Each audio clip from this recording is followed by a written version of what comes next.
Welcome back to Area DMG. I'm your host, Philip Wesley, the Mile High Mouth, and for today's Suki Neon, well, we watched episode 24, It Could Have Been Great, of Steven Universe Season 2. Now, let's see. I have a lot of notes. A lot of things to discuss here. What happens essentially is they finish the drill to go and get the cluster, but they don't know where the cluster is. So they need to go to a moon base to find out about the cluster. Dun dun dun. And then things happen while they're up there. Not too much, just mostly information. This is more of a informational episode. So, let's put this down. Okay. In this episode, we see 3 of the 4 diamonds. There's a white, blue, yellow, and pink. But we only see the legs and the dress of the pink diamond. Many people think that Steven is related to the pink diamond, or rather to the diamonds in some way, and that Rose Quartz is a diamond. I don't really buy that. I don't think she is. I think she worked with pink diamond. I'm guessing that considering that we've only seen more of the warmer colors of Homeworld gems. Like we've seen Lapis, who left because it wasn't like her, but most of the normal ones, like we've seen like Peridot or Jasper, have all been kind of a warmer color. I'm guessing maybe the pink diamond of the Diamond Authority may not exist anymore, and that they're kind of like warring factions in some way. There might be disputes between these. We've already seen Blue Diamond, but we haven't seen Blue Diamond's face or. Yeah, there's some interesting stuff that we haven't seen yet, but we'll get to it. Peridot uses the term Diamond Authority, and it turns out that the whole purpose of the gems, the Homeworld gems, was to hollow out the Earth, which we've heard before when the Ronaldo character, the one that's obsessed with conspiracy theories, mentions it.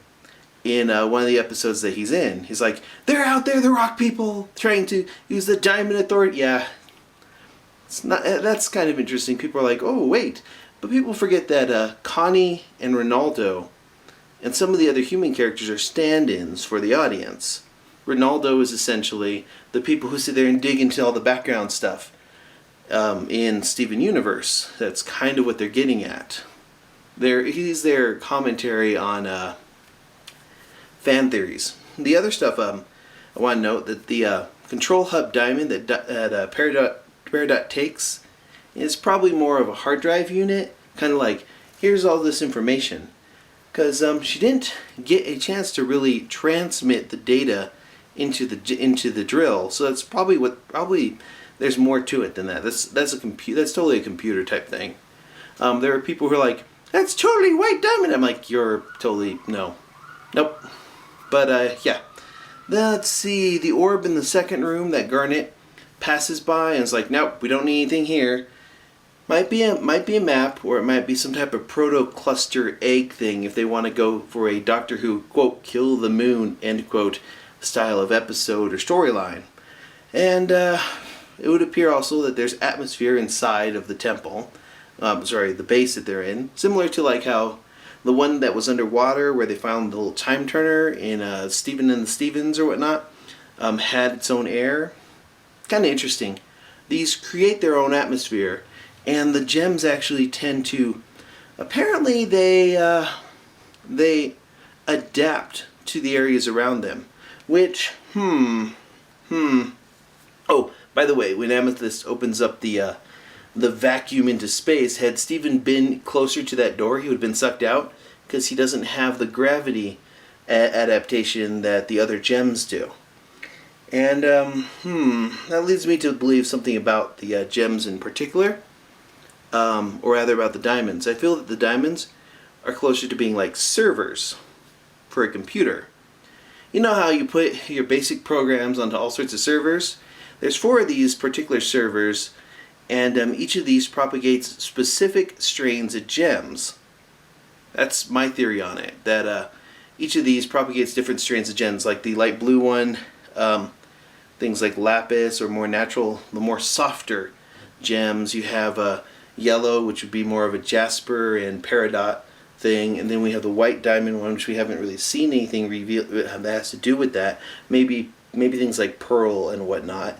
And I would say that like a sapphire would be something that would be under a blue diamond authority, whereas a ruby would be something under a yellow diamond authority. We're not sure about pink. We haven't really seen anything other than rose quartz, which hints at what could be going on with the pink ones. And that I don't know. They might be a little bit like that. So that kind of backs up my idea that they're just self-reliant programs. They're not organic. We've already established this because they're adaptive to everything.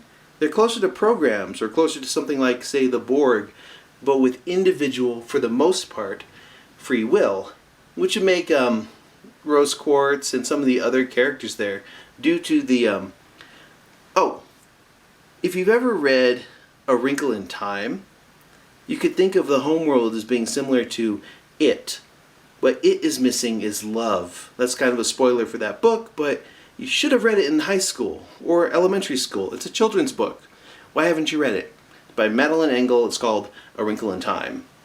But anyways, the thing it is missing is love, compassion. When exposed to our planet, which has that, we have a sanctity for life here. That tends to corrupt the programming because the programming is adaptive. In other words, self-awareness and love are why the crystal gems are different from the homeworld gems. And the more one spends in like Earth or around the denizens of Earth, the more that's adopted. Which is why I'm really kind of disappointed that they didn't introduce Peridot to Connie and Greg in the last episode. Also, Steven is missing some of those adaptive properties. Otherwise, he wouldn't be as compassionate and full of empathy as he is. He's that human aspect molded with the more stoic gem aspect. He's the hybrid. Now, to reference Doctor Who again, he's the hybrid that will destroy the Time Lords. Oh, that might be a spoiler for the most recent season. Sort of. I mean, they spent the entirety of that season trying to build that up, and I'm not going to reveal what it was. But yes, that's what he is. He's also the only male gem.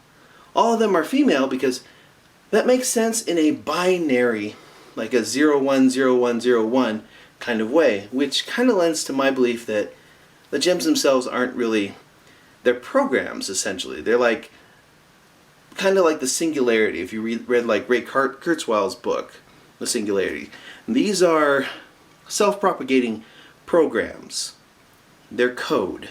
Their personalities are code, but it's adaptive code. So it's not just, it's nurture versus nature essentially. Their nature is one way, but it's infected, or rather adaptive to nurture, to everything around it.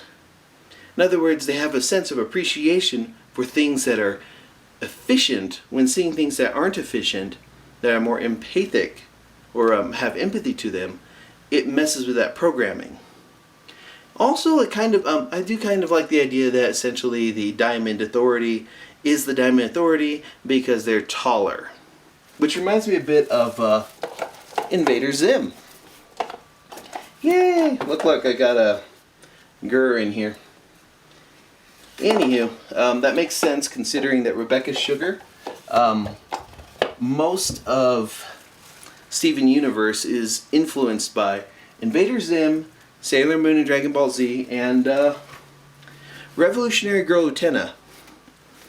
Maybe the pink diamond is something like this. We've got orange and such. I mean, seriously, you can't not look at the designs of the characters and some of the stuff in Revolutionary Girl Utena and in Steven Universe and not immediately see the inspiration for it. So, what do you think? Let me know in the comments below. Hit like, hit subscribe if you haven't already. I mean, seriously, it's free to subscribe, people. And YouTube is all about making people pay for things now, so subscribe while it's still free to do so. For freedom! Anywho, until the next episode comes out, you are now caught up.